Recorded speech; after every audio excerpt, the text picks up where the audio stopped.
என் பேர் கௌதம் சஞ்சய். நான் தென்சென்னை மத்திய மாவட்டத்தினுடைய மாவட்ட துணைத் தலைவராக இருக்கேன். அதே போல் தென்சென்னை மத்திய மாவட்ட காங்கிரஸில் ஹியூமன் ரைட்ஸில் மாவட்ட தலைவராக இருக்கேன். ஸோ சின்னம்மாவை பார்க்க சேர வேண்டிய அவசியம் என்னென்னா, இப்போது இருக்கிற அரசியல் சூழ்நிலையில் சின்னம்மாவுடைய பங்கு மிக அளப்பரியதாக இருக்குது. ஆகவே அவருடைய செயல்பாடுகள் கண்டிப்பாக இந்த அரசியலுக்கு தேவை.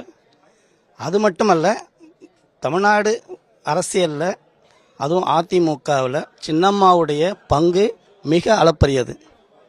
கிட்டத்தட்ட 35 ஆண்டுகளுக்கு மேலான பொது வாழ்க்கையில் ஈடுபட்டிருக்காங்க. இப்பவும் ஈடுபட்டு கொண்டிருக்காங்க.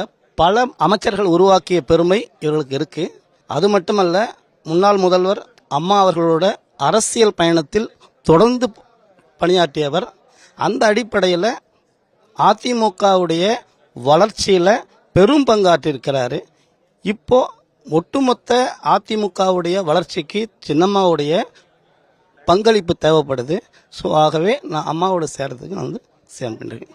என்னுடைய ஒத்துழைப்பு என்பது 100க்கு 100% அம்மா சின்னம்மா என்ன சொல்கிறாங்களோ அது போல் நான் எல்லா வேலையும் இருப்பேன். நான் பேச்சாளராக இருக்கேன். அரசியல் ரீதியாக நல்ல அனுபவம் இருக்குது. ஒரு 35 ஆண்டுகளாக அரசியலில் இருக்கேன். அதனால் அம்மா என்ன பண்ணிடுறாங்களோ அதை நான் என்னால் பண்ண முடியும், சிறப்பாக பண்ண முடியும். ஸோ அம்மா நினைக்கிறது வெற்றி பெறணும்னா நான் கண்டிப்பாக செயல்படுவேன்.